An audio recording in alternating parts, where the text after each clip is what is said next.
Мамлекет башчы пленардык жыйында алгач тышкы саясаттагы өзгөрүүлөргө токтолуп, Орусия менен болгон мамиле, быйыл Кыргызстандын төрагалык алдында өтө турган Шанхай кызматташтык уюмунун жыйыны жана ошондой эле жакынкы мамлекеттер менен болуп жаткан алакалар тууралуу маалымат берди. Ал эми социалдык маселелердин сап башында таза суу менен камсыз кылуу көйгөйү турат. Бул багытта маселени чечүү үчүн 33,8 миллиард сом каражат керектелет. Муну мен өзүм көзүм önүндө, бирок биз сырттан эле инвестор күтө бербестен мына 100 миллиондон республика бюджеттен 250 миллион сомго чейин жетти.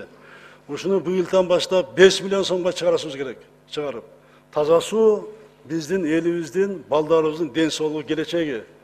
Таза суу болбосо кайдакы экономика, каяктагы туризм. Ошон үчүн таза суу маселесин биз 5 жылда чечип бүтүрүшүбүз керек. Ошон үчүн бюджеттен дагы урматтуу депутаттар, урматтуу өкмөт 500 миллион сомго чейин чыгаруу маселесин карашыңар керек. Саясий өзгөрүүлөргө келе турган болсок, кийинки жылы өлкөдө парламенттик шайлоо өтөт. Өлкө башчы партиялар ортосунда атаандаштыкты күчөтүп, чыныгы татыктуулар бийликке келиши керектигин эскертип, мындай кадам ачык жана таза шайлоонун далили боло тургандыгын кошумчалады. Өткөн жылы коррупцияга каршы күрөштүн натыйжасында 5,7 миллиард сомго жакын каражат жана мүлк мамлекетке кайтарылды.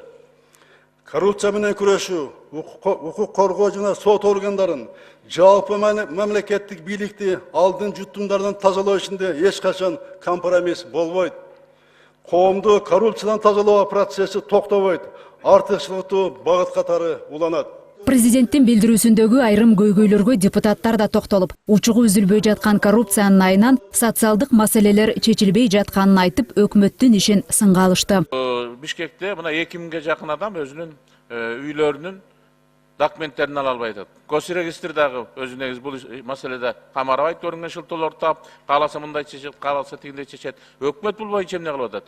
Дойшик деп аталат, акчаларын берет, үйлөр курулат, а бирок алар эксплуатацияга кабыл алынбайт. Натыйжада үйлөрүнө ээ боло албай, Бишкек боюнча эле 2000дей киши үй бүлө. Паракорчулук ушунча кеңири тарап, башка жактарын айтпай эле коелу, сөөк көмгөн мүрзөгө чейин жетип кеткени жашыруун эмес. Өкүнүчтүүсү ошол жымырылган акчалар тууралуу ачыкка чыккан иштерге тиешеси бар деген аткаминерлер жазасын алгандын ордуна айткан тарапты күнөөлөгөн фактылар да кездешет экен. Көр сатылбайт десең, бир дагы кыргыз ишенбейт да. Өкмөттө иштеген, мына өз өкмөттө иштеп аткан, министрликте иштегендер өздөрү жакындары көз жумганда барып көр сатып атпайбы, мүрзө сатып атпайбы ошоктон. Өздөрү сатып атат. Ошонун баары мына жакында Лен райондук сотунун судьялары ошол Улан Эгизбаевка инчерүү берип, көр сатылып атат деп айтып чыккан адамдарды, даттангандарды күнөөлүү деп таап, айыппулга жыгып коюптур.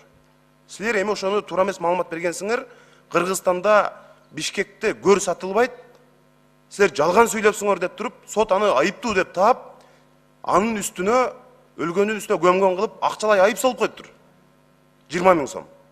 Коррупция мындан сырткары аймактарда, айылдарда, оорукана, мектеп, бала бакча жана башка тармактардын баарына кеңири тараган. Өлкөдө жумушун бүткөрүү үчүн акча бербеген же такыр акча албаган адамды табуу кыйынга турчудай. Бүгүнкү күндө ошол чоң капка пост аркылуу контрабанда, күйүүчү майларды ээн эркин ташып атат. Өкмөт эч нерсе кыла албай атат. Анткени азыркы күндө мына мен акыркы маалыматтарды алдым. Ушу март айынан баштап эле 731 000 тонна күйүүчү май өтүптүр. Мындайдан акциз салык алынбай калып атат. Жалпы март айында эле 3 миллион сомго жакын акциз салык алынбай калды. Буга ким күнөөлүү? Демек контрабандага өкмөт өзү жол берип атпайбы? Же өкмөт менен бөлүшүп атат? Анда контрабандист өкмөт контрабандисттер менен өкмөт менен күрөшүп аткан болот атпайбы? Саясатташкан өлкөдө ар бир жаран кайсыл аткаминердин ким менен мамилеси кандай экенин өзүнүн кесибине караганда жакшыраак билери талашсыз. Мындай көрүнүш коомчулукта ар кандай талкууланып, серепчилер ар ким өз иши менен алек болгондо гана алдыга жылуу болоорун айтышат. Кыргызстанда бүт эң биринчи ошо саясат эле болуп калды да.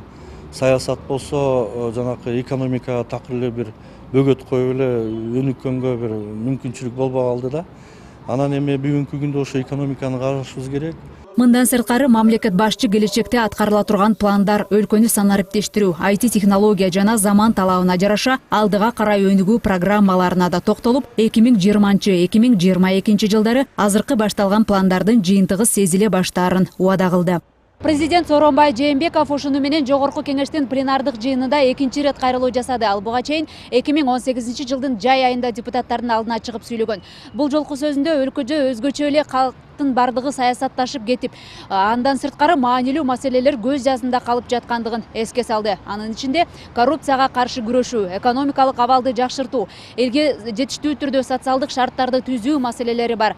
Президенттин сөзүнөн кийин депутаттар да бул маселелер боюнча өз ойлорун айтып, өзгөчө коррупциялык тармактагы чет коюлбай жаткан көп маселелерге өздөрүнүн ойлорун ортого салышты. Бул маселелер качан, кайсыл убакта, кандай жакшы жактарга чечилет, азырынча убакыт көрсөтөт. Элиза Нурматова, Элчи Кыштообаев, Ош Бирим жаңылыктары.